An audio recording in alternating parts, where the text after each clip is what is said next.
I'm Liz Haney. I'm from Texas. I was born and raised in West Texas. I now live in Central Texas.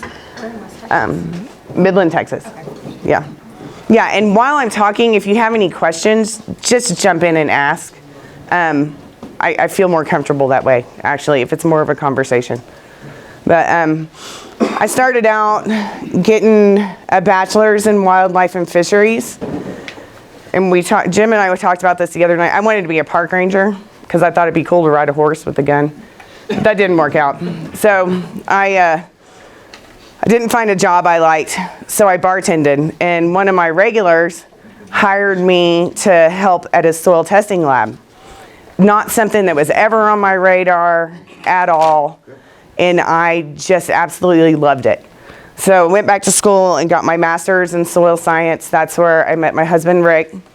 I thought about telling that story, but maybe we'll wait. Anyway, okay, I'm going to tell you the story. So I met him at a vending machine, and I was getting a Coke out of the bottom, and I had really short hair, and he goes, I wonder who that skinny white dude is. Yeah, until I stood up and turned around. Yeah.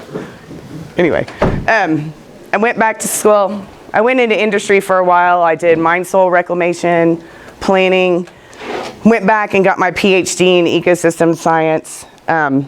So I've worked in mine soil reclamation, watershed modeling for sediment and nutrient reduction. I've worked in the carbon industry, and thankfully, a couple years ago, quit working for the corporate world and revamped our company, Soil Regen. We also have a mobile mill. We have a distillery. So we're really trying to help farmers all the way from the ground to production to the consumer. But like I said, this is where I grew up, West Texas. And I thought these dust storms were normal. I would be like jumping on the trampoline when I was little, and a dust storm would blow through and blow you off and sandblast your face. It was awesome. Yeah. I now know should not be happening. Today, I'm going to give a little bit of the history behind the Haney test. I'm going to talk about some of its components, and then give some examples of how we're using it in the real world. And then talk a little bit about some of the new kind of testing that we're doing. So and Rick says this in a little bit different way. I thought he was the genius that came up with it, but it turns out somebody even smarter came up with it. But we have always tried to study nature, and not just what people write in books, and not just academic journal articles, even though I do like to read those a lot. So really, the Haney test was developed based on studying nature. So most commercial soil testing labs treat the soil as a non-living, non-integrated system. They use really harsh chemicals to find nutrients. And what we wonder is, how can these completely synthetic extracts that we see possibly measure and correspond to something as biologically controlled as yield and plant growth? The current soil testing methods that we use in the conventional ag practices have led to over-application of nutrients, and it results in surface and groundwater pollution. So has anybody ever seen a map of the dead zone in the Gulf? You know, that's a whole lot of phosphorus and nitrogen running off of people's fields, all in the Mississippi watershed.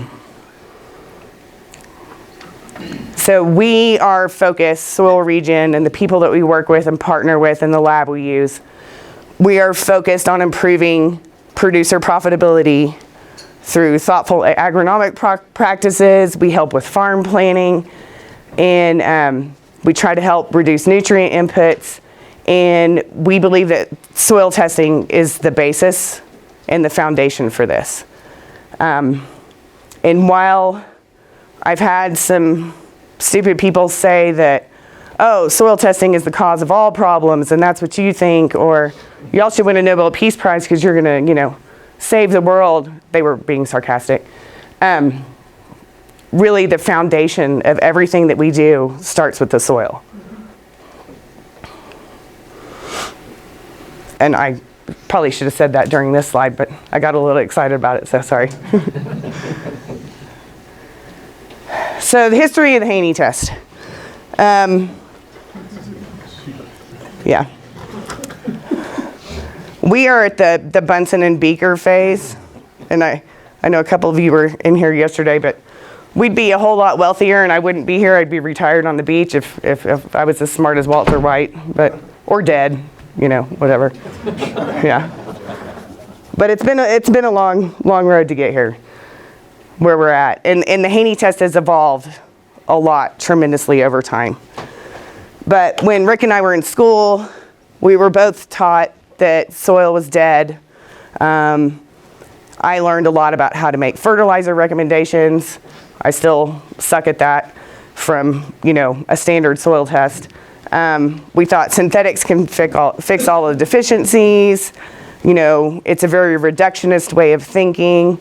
We didn't think about anything holistically or biologically. And in truth, most humans don't look at the soil holistically. Academics don't look at pretty much anything holistically and get really mad when you start to.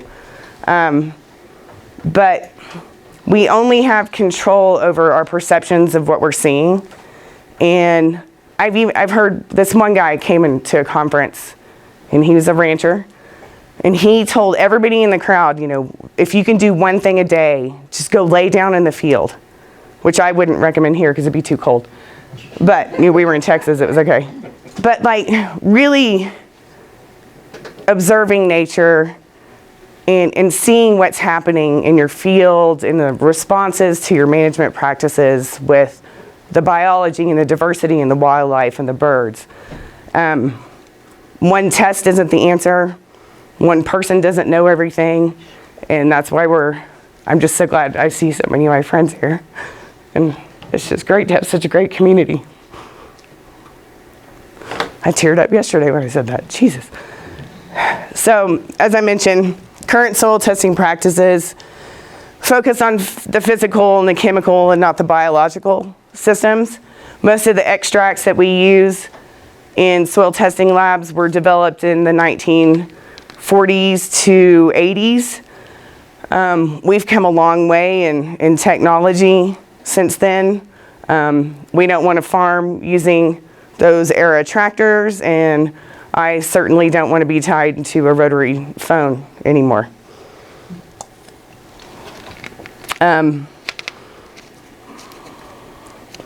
One of the complaints that we often get is that, or we get questioned on, is our soil test calibrated to Colorado or Iowa or anywhere?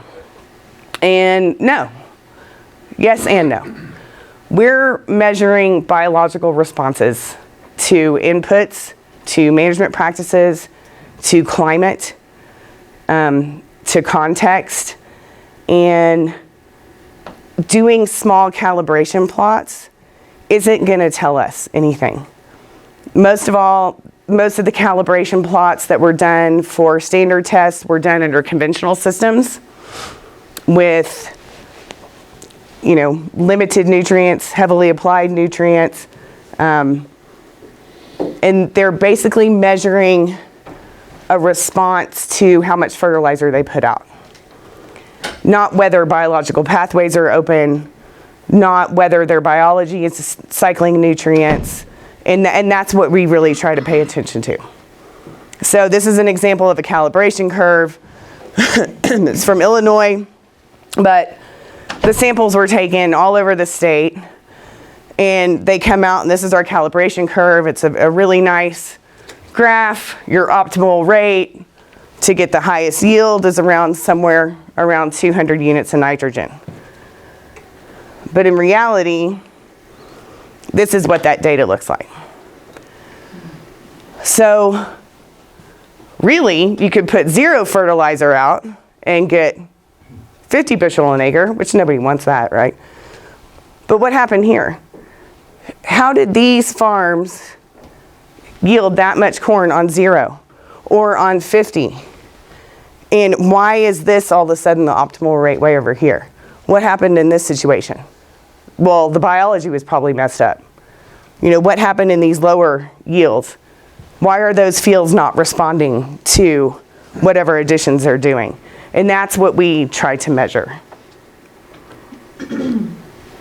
So they're not measuring plant available nutrients. Most extractants aren't. They're measuring a crop response to a synthetic additive. The plot trials, as I said a little bit ago, they don't consider the complex biogeochemical pathways that are open in the soil.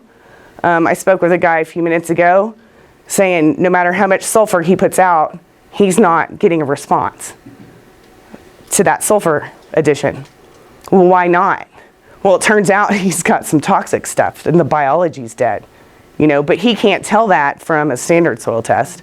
So we try to help people see what the problems are and the issues. But, so this is Lance Gunderson from about 10 years ago, maybe. One of the smartest people I know. We work at this lab. I thought his t-shirt was great because we get a lot of arguments. We have a lot of friends that are conventional farmers that don't use our test because they've known us too long and they think we're stupid. But they've gone bankrupt 3 times. And so it's like, okay, fine, you're right. You know, do it the dumbest way possible because it's easier for you in theory. So originally the Haney test was developed just for nutrient recommendations and mostly for that one guy. Rick was a farmhand for him. He kept seeing him lose money. We know we can't control commodity prices or input prices, but we can see what's going on in the soil and try and help reduce their inputs.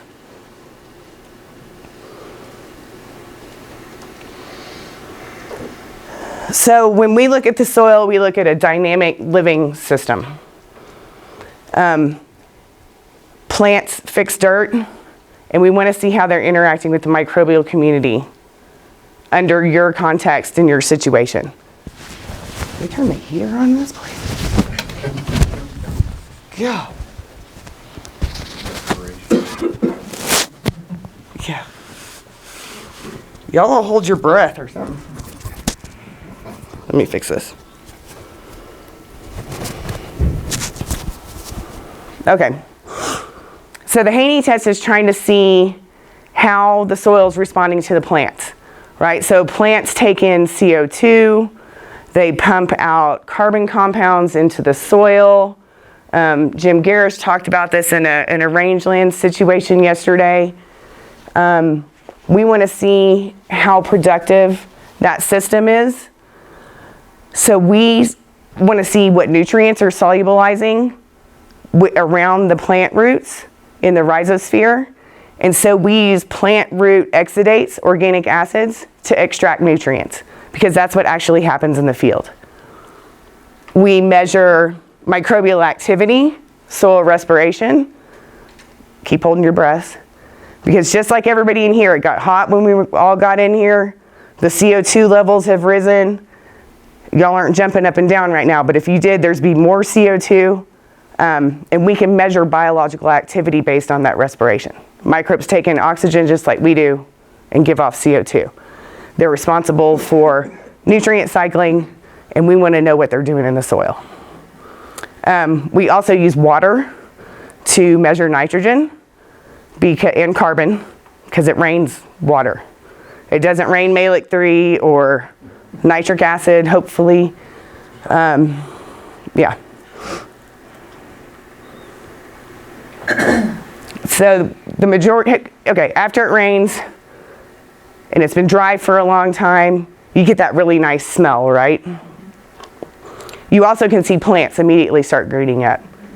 Well, it's not from the water, it's from those microbes. So the majority of nutrient cycling happens in those drying and re-wetting cycles. So why aren't we mimicking that in the lab? Well, now we are. Previously, lab analysis didn't measure for this. One, we didn't have the instruments to measure CO2 respiration, and two, nobody really even cared. But we can tell the health of the soil based on microbial respiration. So the respiration in this soil is going to be much greater than that dried and degraded and crusted over one. They're going to have more carbon to eat. They're going to have more nutrients to eat. They're going to cycle more to the plants. You've got nice crumbly texture on that. They've got air and water to live in.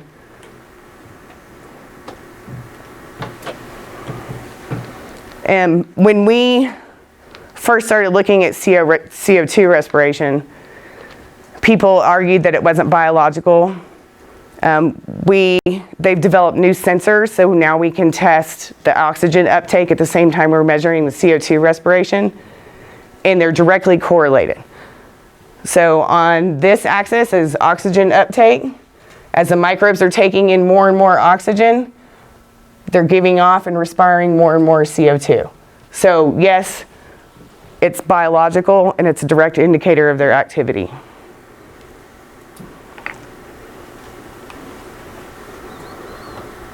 We used to use little Solvita color gel paddles to measure how much CO2 respiration was coming out of the soil. Now we use infrared gas analyzers. It measures it directly. Some laboratories still use the Solvita gel paddles, but what we found is when you have high respiration, it underestimates it, and when you have low respiration, it overestimates it. So it's not as sensitive. So we weren't getting the full picture of what was going on before. And this is what it looks like. Lance's lab is a lot fancier, but this was us at the USDA. Yeah. But same concept. We take soil. These little cups inside have holes in the bottom. We put a measured amount of water in there and allow the soils to wet up naturally through capillary action to field capacity. We incubate them for 24 hours, so we'd let the microbes ramp up and start doing their thing. Everything's contained, and then we can measure the CO2 respiration after that 24 hours. And the respiration after 24 hours, we found, is directly correlated to nitrogen mineralized in 30 days. So we know as the CO2 goes up, we're going to get more and more nitrogen mineralized. More and more nitrogen available to plants. Yes? What temperature? Is it incubated at? I can't remember. It's not high. 72 degrees. Yeah, something. It's just constant. I mean, you can... Yeah. It's been a while since I worked in the lab. Thank God. Well, I'll go back to that. So, as soil health increases, your biological activity is going to increase, your nutrient cycling is going to get optimized, and so people have started using it as a measurement of a holistic way to look at your management practices and your soil health. Is it improving over time? When you get results, we can send out this interpretation guide that goes with it, but everybody needs to be aware that, so there's no average on here because everybody's soil is completely different. In arid regions, I would say 30 is not below average. 30 would be pretty good, and it's going to depend on what time of year you take the samples at too, because biological activity, like right now, is going to be nothing. Yeah. As it ramps up in the spring and starts to get warmer, they're going to get more and more active. You might come up to the 70, 100. If you get a good rainfall, you might increase your respiration even more. When you go through a drought, this year we were all at 10. The microbes just weren't as active. So we have to take all the results we get and look at it within the context of where you're at, when you took the sample, why you're taking the sample, and what the management practices were. I'm going to talk a little bit about the extractants that we use. I mentioned we use H3A, that's what we call it. Oxalic, citric, and malic acid are 3 of the most common plant root exudates. So those are the ones that are in the extract. It's not buffered, so it takes on the pH of the soil. We don't want to alter the chemical aspects of the soil to get false readings for nutrients, because that's hopefully not what's happening in the field. Hopefully nobody is going out and putting pH 2.1, hydrochloric acid on their soils. For the water extract, we read total nitrogen, and we get water extractable organic nitrogen by taking the difference of the water extractable inorganic from the total, and we measure water extractable organic carbon, which is the food source for the soil microbes. So when we look at just soil organic matter as a whole, I think somebody asked yesterday, what % of nitrogen can I expect to get from my soil organic matter? Well, we don't ever use that calculation. I've seen soils that have really high soil organic matter and they're just biologically dead. They've got no available nitrogen, no nutrient cycling at all.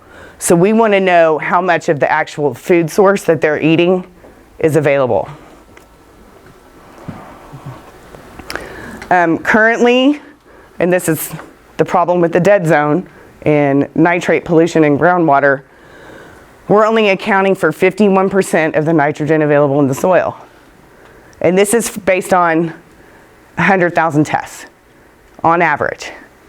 We're getting 20 to 40 pounds of nitrogen an acre more from the organic portion. That's money savings, that's less fertilizer you have to put out, that's saving our groundwater, it's making the fertilizer company super pissed. That's too bad. Yeah. So we want to account for all of that. We've always thought that it was true that plants prefer to take up organic nitrogen and that they can take up organic nitrogen. There are scientists that will tell you no, they don't. But this recent research came out, and based on their studies, they found that even if there were higher amounts of inorganic nitrogen in the soil, the plants preferred to take up the organic nitrogen first. And it's because inside them, it's more efficient for them to process it into what they need inside the plant. So even as inorganic nitrogen increases through fertilization, they took up the organic nitrogen first. When we look at soils, as the soil health increases, we like to see the organic nitrogen levels go up and be more than the inorganic nitrogen. Because every time it rains, you're going to lose nitrate. And fertilizer use efficiency is on average 30%. So where is all that other going? Well, it's going in the Gulf or in your water. So even when you get a testing recommendation back, hopefully you follow the fertility regs on there. But even if it makes you feel comfortable enough just to cut back that 1 olive or to cut back a few pounds of nitrogen per acre, if we were all to do that, the cost savings would be huge.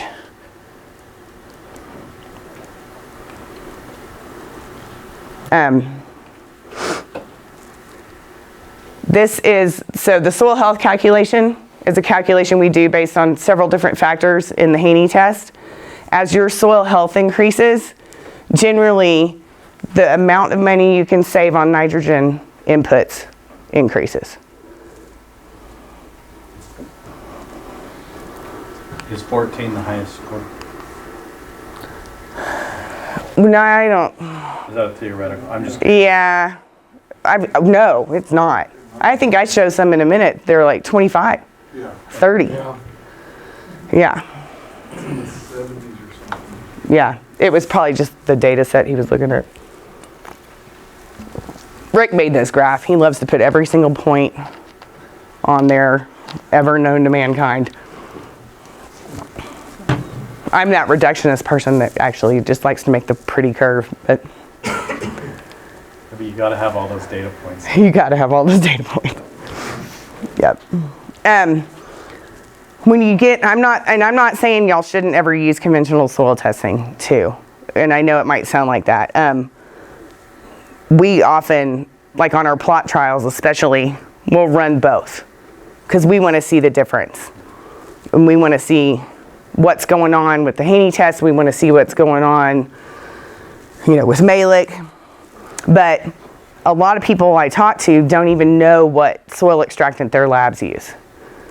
So, we'll see Missouri, they use Bray a lot, depending on where you're at. I don't know, here, Malik, normally. Yeah, high pH. For what nutrient? For phosphorus. Yeah. So, Liz, Olson, if you're using a traditional and a Haney at the same time, will you see that traditional one change over time as your soil improves, or does it not reflect as much progress? It might improve a little bit as far as, I don't know, like, let's say you have a pH issue and you address it by liming. You will probably see some changes in the micronutrients and the phosphorus availability and that kind of stuff. But you're not going to see a lot of changes in any of the organics because they don't measure. You won't see any differences in biological activity. Right. You just won't be able to tell. I went into this a little earlier, but the H3A extract is really trying to see what the plant roots are really doing. They put out exudates, lots of them. Different plants put out different ones, but we know we need to have a standard method, so we picked the 3 most common ones. They put out enzymes. They communicate with the microbial community and other roots to extract nutrients. And the reason it's so important to know what extract that your labs are using is because it is pH dependent. We can extract as much phosphorus as we want by changing the pH of the extractant. And these are acidic soils, but at home, my pH is 8.2. And they use Malik at our state lab. And it tells me I have all the phosphorus I would ever need for all of our lifetimes put together. And there is not a lick of phosphorus available in my soil. It's all tied up with calcium phosphates. We have 3,500 part per million calcium in our soil. So in that case, we're going to under-recommend phosphorus additions and get yield loss based on that. And you can go the other direction too, by phosphorus being tied up with aluminum and iron. And speaking of, so iron aluminum oxide strips, Andrew Sharpley is like the phosphorus guru, and he told us that the best way to do it, in a laboratory setting, in a research setting, is iron and aluminum oxide strips get out what's actually plant available. It's just not realistic for commercial testing. So we compared Malik 3, Olson, and the H3A extract with iron and aluminum oxide extractable phosphorus. This is Malik 3 extractable phosphorus on this axis. Malik 3, we took out the really high ones, but Malik 3 gets out in general 1.5 times more than is actually plant available. And this is all different ranges of pH soils. Here we have the same iron and aluminum oxide extractable phosphorus, H3A extractable phosphorus, and it gets out almost dead on 1 times. -3 part per million. But you don't want to be that picky. And that's how the H3A extract was developed. We wanted to make sure it met with the gold standard. You were talking about standard tests. So in a grid sampling situation for precision application, the Haney test is just cost prohibitive. You don't want to do a $55 test every 2 acres, or I wouldn't. So this is standard testing. Region Ag Lab ran this. They also do standard testing. It measures for nitrate nitrogen, and this is the average of all these grids. And then Malic-3 extractable phosphorus. The pH of these soils was, I have it on the next slide, about 6-7. So Malic-3 actually works pretty well in that situation because it's a lower pH. The phosphorus that the Haney test got out, and I know it's hard to see, but it was very similar to what Malic-3 got out in this situation. The nitrate nitrogen was almost the same, dead on, using water or H3A. But the comparison part here that the other test didn't see is in this box right here. And I blew it up here. So traditional testing showed there was only 12 pounds available nitrogen, nitrate nitrogen. The Haney test found 48. So there's a difference of 36 pounds that was lost. We can take that 36 pounds off of the nitrogen rec for that grid sampling, saving $38 an acre basically. So do you, sorry. No, go ahead. Take and average that then across the grid, kind of? You use that as your baseline and then Yeah, so that percentage more or less? so they ran nitrogen recs off of this for their precision application on the 2, and then they're new to this, so they didn't feel comfortable going with the full 36. So they said, okay, well, we'll reduce it by 30, which I thought was pretty brave for the first time ever doing this. So they took 30 pounds straight off of that nitrogen rec. Because, you still got to sleep at night. And I don't farm, so whatever you're comfortable with, go for it. I'm just trying to save you money.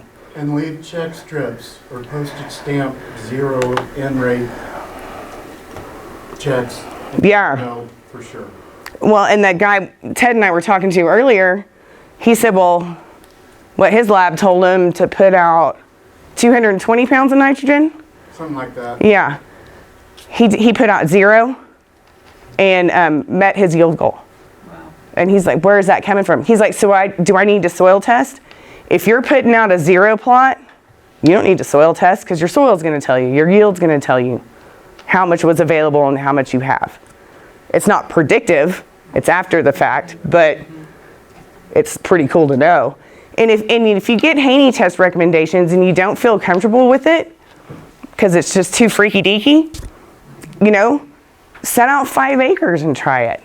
Because when Russell started out, he started out with 5% of the farm. The next year it was 10%. And then he jumped all in pretty quick because he saw that the recs were actually working. And you could always do some in-season tissue testing. Yeah. Check that stuff as well. Yeah, and Russell does stock nitrate testing, and then he tests again for pre-side dress. Yeah. And also tests his cover crop biomass and accounts for that. He samples down to, 18 inches sometimes. Composite samples. Yeah. And then I got some depth samples from him too. I'm going to show in a little bit. But we use the Haney test a lot, and I'm going kind of slow. Y'all tell me when I'm running out of time, and I'll just talk really fast for a Texan. We can look at different aspects of the Haney test to see irrigation issues, compaction issues, see how management is affecting everything. The soil on the top is this green box is the results right here. The soil on the bottom are the results right here. We could tell based on the results, they have high respiration, a lot of food for the microbes. They've got pretty good organic nitrogen levels. This one on the bottom, the respiration's depressed. That's still a pretty good water-soluble organic number. So the food's there, but they're just not eating it. So that, to me, tells me they're not getting air. The organic nitrogen numbers are lower, so they're not cycling as much. And then on this field, they have a major compaction issue. So we have to go in and address that. So you say they're not getting air. Yeah, so the microbes need air to live, yeah. So if your soil's collapsed and compacted, one, you're not gonna get water in there. Microbes live in a subaquatic environment, but they need oxygen to live. So if you have compaction and you have a hard time getting in the soil, they're just not gonna nutrient cycle, they're not gonna breathe. And what did the producer tell you that was different between those two plots or squares? Well, one, they had some erosion issues right here. And this one had been tilled a lot more, but it had a lot of heavy equipment going over it all the time, whereas this top field didn't. It was just under a different management scenario. So, Healthy soil. yeah. I told him to rip it. Nobody's gonna yell at me. Okay. So would you want a taproot, or would you want something more grassy-like that's just gonna be more shallow? A mixture. Okay. Yeah. Well, like rapeseed's really good at going down in there, and turnips and radishes and stuff, but the more diverse the cover crop or whatever it is that you're planting, the more different root structures you're gonna have, the more it's gonna break up the compaction over time. 6 minutes? 15. 15. That looked like 51. I'm just kidding. Thanks. So when you talk about like carbon nitrogen ratio and mineralization, and you look at respiration to predict mineralization somewhat, doesn't, I mean, if you've got like residue on your field, you have potential for more mineralization there that you wouldn't get if you're not including residue in your soil sample, right? Or how do you account for that? So you don't want to put any of the residue in your soil sample. Right, but that Yeah. would be something that's not accounted for if you're estimating your mineralization, right? Right, so that's why context is always important. Because like somebody will say, I sent you my results, can you tell me what's going on? Say, I don't even know where you live or what you have growing or what happened before. But what we can look at with the C to N ratio and the residue on the top, and like he was saying yesterday, his biological activity is so active, he has a hard time keeping residue on the surface. And then we look at the carbon to nitrogen ratio. So this one, this 16 is really good. We like that. 12 is pretty good. When it starts going down around 8 or below, maybe 5, we start seeing that aggregates are being broken apart. They're running out of carbon. When we look at residue breakdown, we look at this percent MAC. So the soil on the top that's really happy has 52% MAC. That's a good number. When that goes over 100, like some of the results I'm going to show in a little bit, we start worrying about keeping residue on the surface because everything's just so active. It's just going to tear down faster. And then you put in higher biomass, higher C to N ratio biomass cover crops to help with that.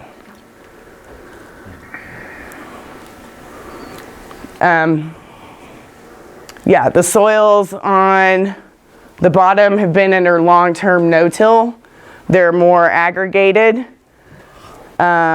treated better. This new ground up here has been under conventional till for a long time. So they were able to get high respiration on their soils they've been managing. We can tell it's managed better. And this is the one they have 114 max score. So their soils are very active. They have a hard time keeping residue on the surface, but they're managing it well by adding more cover crops in. The soil on the top has been under tillage for a long time, and it just doesn't have the same biological activity because the soil structure is not there.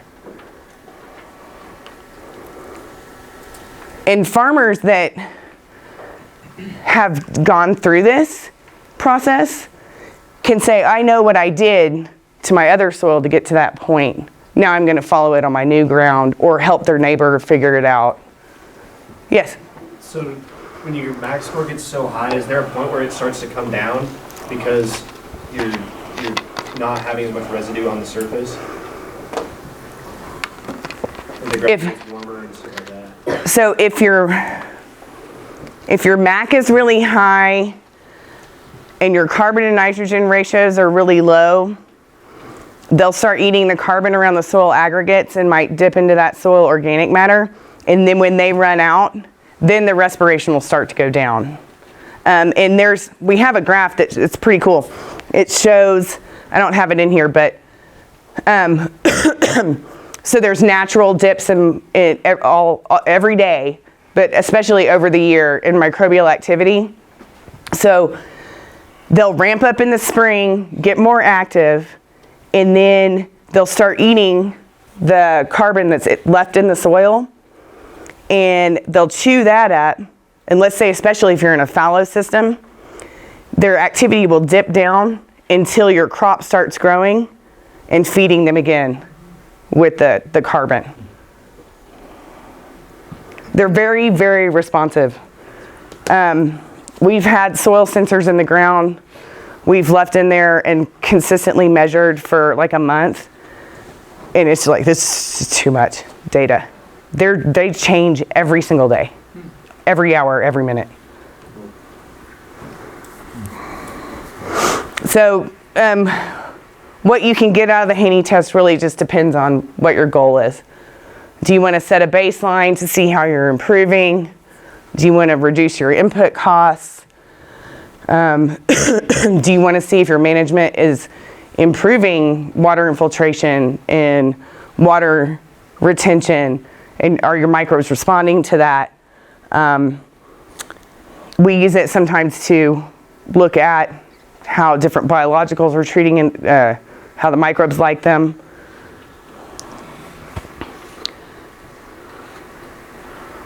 Oh, this is yours. Yep. Yeah. Do you want to tell them a little bit about your soil here? So this field, this last year had buckwheat on it until it died.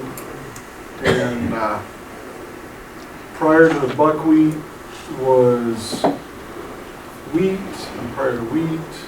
Does it have a pointer? Yeah. Prior to the wheat, we were, I think I had like chickpeas in there. It might have been the year before I had chickpeas in there. It's been a little while since I've had sunflowers in there. Look at your phosphorus. Yeah, the big thing to look at in this is phosphorus, and I love talking to Lance, because this is a little Lance fact. Buckwheat exudates feed a particular species of bacteria in the soil called lithotrophs, which is Latin for rock eater. And our soils have tons of phosphorus in it, but it's in inaccessible forms. Those lithotrophs eat the rock and release phosphorus and manganese. And so behind buckwheat, we always see a bump in our phos levels and a significant bump in the manganese. It actually yeah, right. That's right there. Manganese in our soils than it does phos. And manganese is important on respiration. It allows the plant to shut it down. It's part of photosynthesis. So crops following buckwheat are more drought tolerant than if we had to use buckwheat at all. And these are more of Roy's soils, and this is the field you had the peas on. So this field had black-eyed peas on it that they didn't die the entire year. It was really amazing, but with 4.5 inches of precip, we had 1.5 inches at the end of September that they went into bloom, and they were working on setting pods, and then it froze. We've raised 5 different kinds of legumes on it. Black-eyed peas have the highest nitrogen response that we've seen, and we got 122 pounds of nitrogen out there. Now the interesting thing is we sent these exact same samples to another lab because looking at how different labs are handling stuff, and we had a conversation with Ray Archuleta that was like, Regen Mills actually gives you a more accurate, or Regen Labs gives you a more accurate picture of what's going on there in terms of nitrogen. So it's like, we're going to test it out.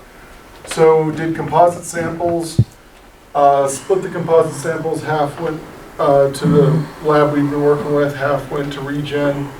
And when it comes back this field, the other samples came back at 40 pounds less nitrogen on it. We saw at least a 10-pound difference between the different labs. So I jumped to Lance about it. I'm like, what's going on? And he explained, what they're doing different to get that reflection. On all these samples, the one thing we do different is we test to 10 inches. So we're actually diluting kind of what's really out there versus doing like a 6-inch and then a 6 to 12 kind of thing. Yeah. And have you done any stratified samples to see where the majority of it is? I have graphs. I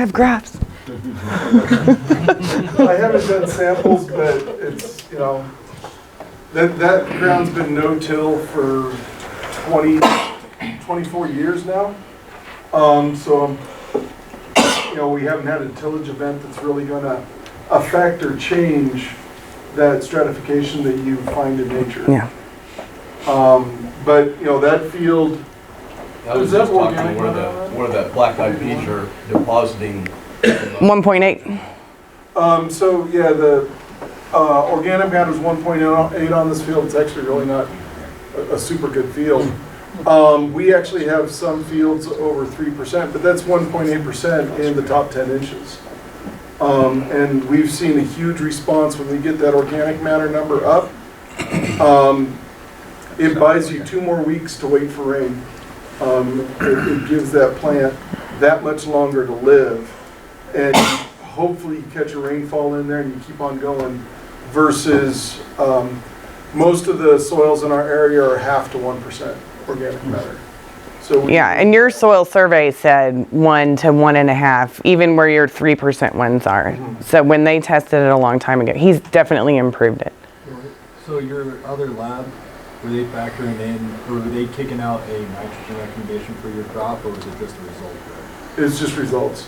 So, but you guys are factoring in what the organic matter that soil is going to kick out? No, No. It was both comparable tests. It was a soil health score test from the other lab. Yeah. Oh, okay. Yeah, so yeah, Not a commercial. yeah, we're Right. looking at at the standard traditional test versus the Because that Haney. 1.8 would essentially be your 40 pound, roughly. Yeah, but Yeah. this is, because if you go back to that, we're at 45 pounds is the, standard. And then the other lab came back and it was like 87. Oh, I gotcha. So, So you're comparing methods, not... yeah, I was looking at methods because Ray Archuleta's a pretty smart guy, and when he tells me something, I probably should pay attention. At least check on my own. And not to split hairs, but not everybody does the Haney test. The Haney test the same way, and that's how you can come out with different results using, air quotes, the same methodology, but not everybody's using the same method. Right, and that's why I pointed out like the Solvita gel paddles for CO2 respiration. Some people still use those, which is their choice. It's not patented or anything, but the results might not be as accurate. Well, they just won't be as accurate as if you're using the advanced infrared gas analyzers that we use. If anybody has questions about how to take soil samples, This session does go to 12:10, yeah, I'm gonna speed through. so you got 15 minutes. I got 15? Yes. Okay. Does anybody have any questions on how to take a soil sample? What time of year is the best? Okay, so it depends on your goals. If you want fertility recs, take it in enough time that you can get your fertility recs and get whatever you need, your fertilizer. Biologically, this time of year is not good, is it? No. So like where it's really cold, especially like Minnesota and Michigan, we do a lot of fall testing because there's just not going to be enough time in the spring, or Wisconsin. So we do the fall testing. Plus, everything's kind of shut down. Yeah? I was just gonna say, keep in mind that once the soil gets to the lab, it'll be brought up to temperature and flow capacity. Yeah. Yeah, so it will be brought up to temperature, but samples, when they're taken in the winter, always have lower respiration values than ones that are taken in the spring. And that's just because they're not as active and they're not reproducing in the winter. There's just not as many of them. Would you recommend sampling at the same time every year? Yes. So especially for soil health, if you're monitoring what you're doing and wanting to see how your management practices are affecting things, I would take a spring sample. And I would take it around the same not the same date, but the same temperature conditions and moisture conditions every year. Thank you for specifying that. Yeah. We have such, I mean, I liked to crop September 8th, 2020, under 14 inches of snow, and the following year it was like 80 degrees. Yeah. Like our That's Texas every week. So much that I like to recommend temperature soil Yes. as opposed to days. Yeah. Well, it's a Sometimes time thing. Yeah. See, I paid attention. We love to use the Haney test to see how the biological products are working. We do field plot trials. We try to see if some additives are increasing their food source, if the microbes in the soil like that food source. Every soil acts completely different. Some products work on some soils, some products don't work on other soils. It just depends. But we like to show what the overall health effect is of what people are using in their fields. Like I said, we do plot trials. This is one we did with Enlightened Soil. He put it in furrow, got a huge jump in the height. So much so that he had to get drones out there because he couldn't get any equipment over it to do his top dress. I skipped those. We also, Haney test is not the end-all be-all. We like to look at PLFA analysis as well. This is the same product in the top. They did not add it. They had a lower overall total biomass without the addition. The protozoa weren't present, and their total fungi weren't as high as here in the bottom.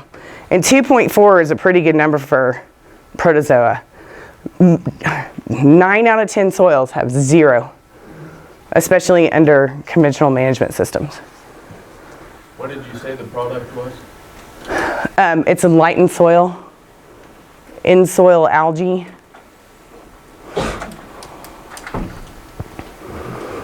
Have you done anything with like fulvic humic acids, carbon catalyst type products? So we've used them, but I haven't done like the research plot data on them. Yeah. So I don't say anything about any product at all unless I've seen like trial from the soil. But, so a long time ago, farmers would ask us, how do we know how good our soil can get?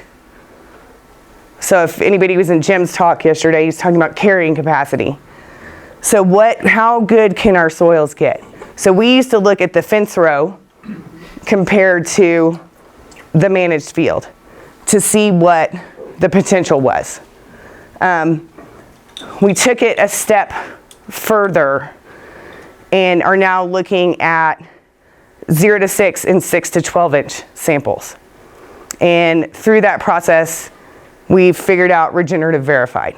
So our goal is to improve producer profitability, and we believe that people should be getting paid premiums based on the good practices that they're doing. But most consumers don't even know that steak comes from a cow. So how are we going to teach them? So we came up with the verification, and of course it's based on soil testing. Our process is scientifically validated through soil testing. We've done almost 100,000 acres now of this. It's climate, soil, context specific to your operation. We want it to be very producer friendly. We don't want to add more work. Y'all are all already worked to death and stressed out, except for Roy because he's lazy. He said it, not me. But, and the cool thing about it is that it's capable of providing guidelines for management. We give fertility recs down to a foot. So we're not guessing based on your organic matter content or a subsoil nitrate content how much is available. We're measuring it all. And you were asking about depth sampling. So these are 2-inch increments. This right here on the bottom is CO2 respiration. This is their food source.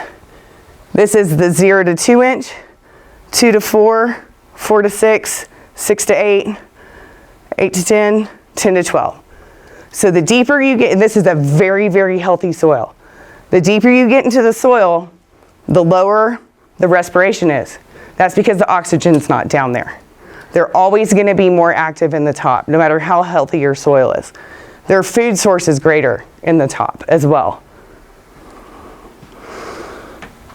The organic nitrogen in the top is greater than in the bottom. More phosphorus is available in the top. And the organic matter content overall is improved in the 0 to 6 over the 6 to 12. And this is because the production systems that this comes from are no-till, massive cover crops, crop rotations, some livestock integration. They're actively managing to improve that 0 to 6 versus the 6 to 12. And that's what we measure. So Region Ag Lab has a series of calculations they do, and they have developed a score that's a 7 right here. I don't have the number up there, but all these soils right here are being actively regenerated. And we believe all these people should get a premium on the products that are coming off of that. These ones still need some help. And we believe we should help them get there. So that's what we use all this test for.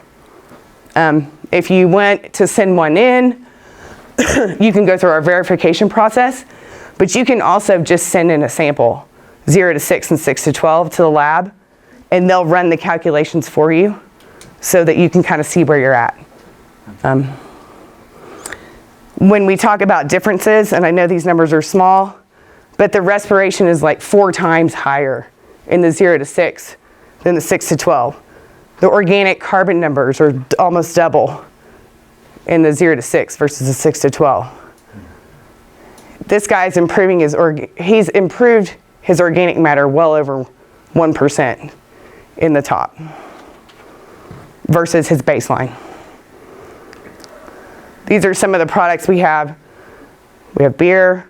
People are using regenerative verified grains in their beer production, barley, wheat, that kind of thing. We're doing some vegetables and hemp products with Steve Groff. Somebody here knows people at Sustainable Settings.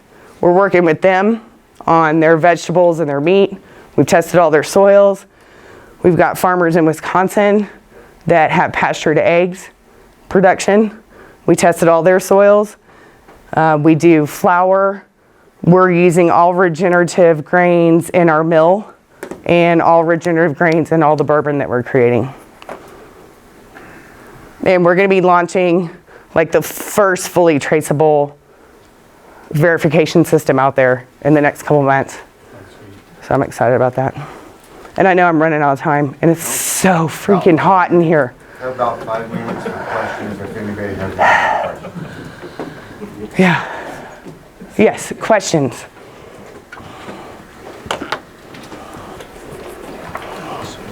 Well, I either bored you to death or I said something really great. So I saw your address is Nebraska. Did you leave Texas or something? No, that's the lab we use. Oh, okay. Yeah.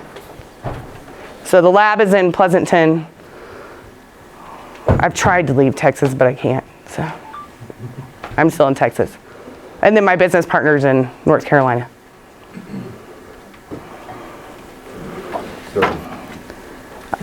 Yeah, we're good. Thanks.